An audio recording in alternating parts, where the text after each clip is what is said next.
کسی گھر میں ایک عجیب و غریب ناگن رہتی تھی جو روزانہ سونے کا ایک انڈا دیا کرتی۔ گھر کا مالک مفت کی دولت ملنے پر بہت خوش تھا۔ اس نے گھر والوں کو تاکید کر رکھی تھی کہ وہ یہ بات کسی کو نہ بتائیں۔ کئی ماہ تک یہ سلسلہ یوں ہی چلتا رہا۔ ایک دن ناگن نے ان کی بکری کو ڈس لیا اور دیکھتے ہی دیکھتے بکری مر گئی۔ گھر والوں کو بڑا غصہ آیا اور وہ ناگن کو ڈھونڈنے لگے تاکہ اسے مار سکیں، مگر اس شخص نے یہ کہہ کر انہیں ٹھنڈا کر دیا کہ ہمیں ناگن سے ملنے والا سونے کا انڈا بکری کی قیمت سے کہیں زیادہ مہنگا ہے، لہٰذا پریشان ہونے کی ضرورت نہیں۔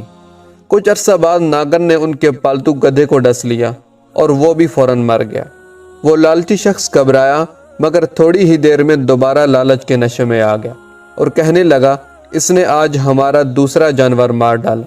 خیر کوئی بات نہیں، اس نے کسی انسان کو تو نقصان نہیں پہنچایا۔ گھر والے چپ رہے۔ اس کے بعد 2 سال تک ناگن نے کسی کو نہ ڈسا۔ گھر والے اپنے جانوروں کو بھول گئے۔ اچانک ایک دن پھر ناگن نے ان کے غلام کو ڈس لیا۔ اس بیچارے نے مدد کے لیے اپنے مالک کو پکارا، مگر اس سے پہلے کہ مالک اس تک پہنچتا زہر کی وجہ سے غلام مر گیا۔ اب وہ لالچی شخص پریشان ہو کر کہنے لگا اس ناگن کا زہر تو بہت خطرناک ہے، اس نے جس کو ڈسا وہ فوراً مر گیا، کہیں یہ میرے گھر والوں میں سے کسی کو نہ ڈس لے۔ وہ کئی دن اسی پریشانی میں رہا، مگر سونے کے انڈے کی چمک دمک نے ایک بار پھر اس کی آنکھوں پر پٹی باندھ دی اور یہ سوچ کر خاموش ہو گیا کہ اگرچہ ناگن کی وجہ سے ہمیں نقصان ہو رہا ہے مگر سونے کے انڈے بھی تو مل رہے ہیں۔ کچھ ہی دنوں بعد ناگن نے اس کے بیٹے کو ڈس لیا۔ فوراً ڈاکٹر کو بلایا گیا لیکن وہ بھی کچھ نہ کر سکا اور اس کے بیٹے نے تڑپ تڑپ کر جان دے دی۔ جوان بیٹی کی موت میاں بیوی پر بجلی بن کر گری اور وہ شخص غصے میں آ کر کہنے لگا اب میں اس ناگن کو زندہ نہیں چھوڑوں گا، مگر وہ ان کے ہاتھ نہ آئی۔ جب کافی عرصہ گزر گیا تو سونے کا انڈا نہ ملنے کی وجہ سے اس کی لالچی طبیعت میں بے چینی ہونے لگی۔ چنانچہ دونوں میاں بیوی ناگن کے بل کے پاس آئے، وہاں کی صفائی کی اور دھونی دے کر خوشبو مہکائی، مطلب ناگن کو صلح کا پیغام دیا۔ حیرت انگیز طور پر وہ واپس آ گئی اور انہیں پھر سے سونے کا انڈا ملنے لگا۔ مال و دولت کی ہرس نے انہیں اندھا کر دیا اور وہ اپنے بیٹے اور غلام کی موت کو بھول گئے۔ ایک دن ناگن نے اس کی زوجہ کو سوتے ہوئے ڈس لیا۔ تھوڑی ہی دیر میں اس نے بھی دم توڑ دیا۔ اب وہ لالچی شخص اکیلا رہ گیا تو اس نے ناگن والی بات اپنے بھائیوں اور دوستوں کو بتائی۔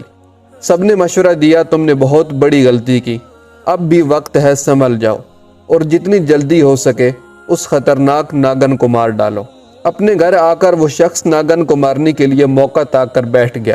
اچانک اسے ناگن کے بل کے قریب ایک قیمتی موتی نظر آیا جسے دیکھ کر اس کی لالچی طبیعت خوش ہو گئی۔ دولت کی ہوس نے اسے سب کچھ بھلا دیا۔ وہ اپنے آپ سے کہنے لگا وقت طبیعتوں کو بدل دیتا ہے، ہو سکتا ہے اس ناگن کی طبیعت بھی بدل گئی کہ جس طرح یہ سونے کے انڈوں کی بجائے اب موتی دینے لگی ہے، اسی طرح اس کا زہر بھی ختم ہو گیا ہو، چنانچہ اب مجھے اس سے کوئی خطرہ نہیں۔ یہ سوچ کر اس نے ناگن کو مارنے کا ارادہ ختم کر دیا۔ روزانہ ایک قیمتی موتی ملنے پر وہ لالچی شخص بہت خوش رہنے لگا اور ناگن کی پرانی دھوکہ بازی کو بھول گیا۔ ایک دن اس نے سارا سونا اور موتی برتن میں ڈالے اور اس پر سر رکھ کر سو گیا۔ اسی رات ناگن نے اسے بھی ڈس لیا۔ جب اس کی چیخیں بلند ہوئیں تو آس پاس کے لوگ وہاں پہنچ گئے اور اسے کہنے لگے تم نے اسے مارنے میں سستی کی اور لالچ میں آ کر اپنی جان داؤ پر لگا دی۔ لالچی شخص شرم کے مارے کچھ نہ بول سکا۔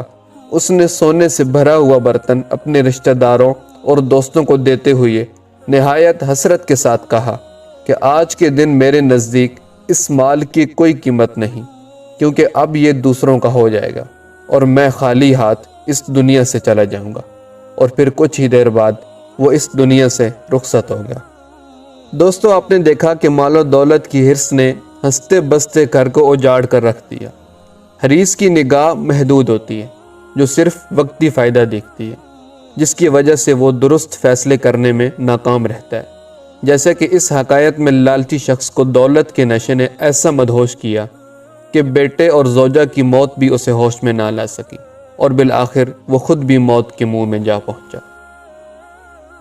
دوستو اگر آپ کو ہماری یہ ویڈیو پسند آئی تو اس کو لائک، شیئر اور اس طرح کی مزید اچھی ویڈیوز دیکھنے کے لیے ہمارا چینل سبسکرائب کر دیں۔